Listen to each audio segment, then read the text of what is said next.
বঙ্গোপসাগরে যে ঘূর্ণিঝড় ছিল দিতোয়া, সেটি গতকালকে আপনারা জানেন যে অতি গভীর নিম্নচাপে পরিণত হয়েছে।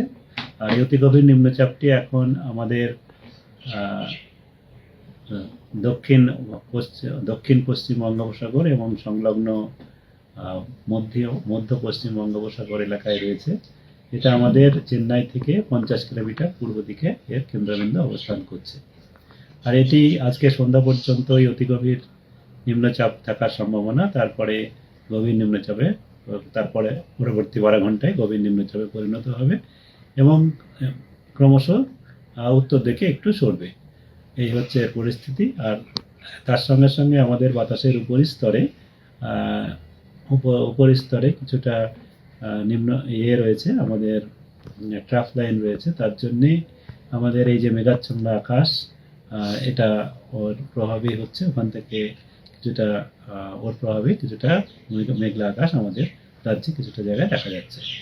আর আগামীকাল পর্যন্ত তাপমাত্রা, যেটা এখন আমাদের রাতের তাপমাত্রা বা সর্বনিম্ন তাপমাত্রা যেটা আছে, সেটা একই রকম থাকবে। তেমন কোনো পরিবর্তন বা তারতম্য কালকে পর্যন্ত হওয়ার সম্ভাবনা নেই। তবে আগামীকালের পরে ধীরে ধীরে তাপমাত্রা কমবে এবং কোথাও কোথাও 2 থেকে 4 ডিগ্রি পর্যন্ত আমাদের রাতের তাপমাত্রা বা ন্যূনতম তাপমাত্রা কমার সম্ভাবনা রয়েছে। আর আগামীকালের পর থেকে আমাদের সমস্ত রাজ্যেই শুষ্ক আবহাওয়াই থাকবে। কলকাতা তার পার্শ্ববর্তী অঞ্চলে যেটা রয়েছে, আজকে কিছুটা আংশিক মেঘলা আকাশ থাকবে। সর্বোচ্চ তাপমাত্রা আজকে দিনে 27 ডিগ্রি সেলসিয়াসের কাছাকাছি, কাল সর্বনিম্ন তাপমাত্রা 18-র কাছাকাছি, যেটা স্বাভাবিকের কাছাকাছি। তারপরে কমে গিয়ে আমাদের কালকে খুব বেশি কমবে না, কালকেও 17 থেকে 18-র মাঝামাঝি থাকবে। তারপরে কমে 15 ডিগ্রি পর্যন্ত যেতে পারে তারপরে 2-3 দিনের মধ্যে। আর সকালের দিকে কিছুটা শীত পড়তে পারে। এই হচ্ছে এখন আমাদের পূর্বাভাস।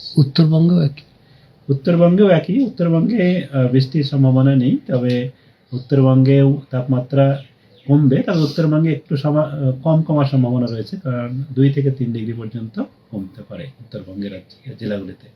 আর উত্তরবঙ্গেও 7 দিনই শুষ্ক আবহাওয়া থাকবে।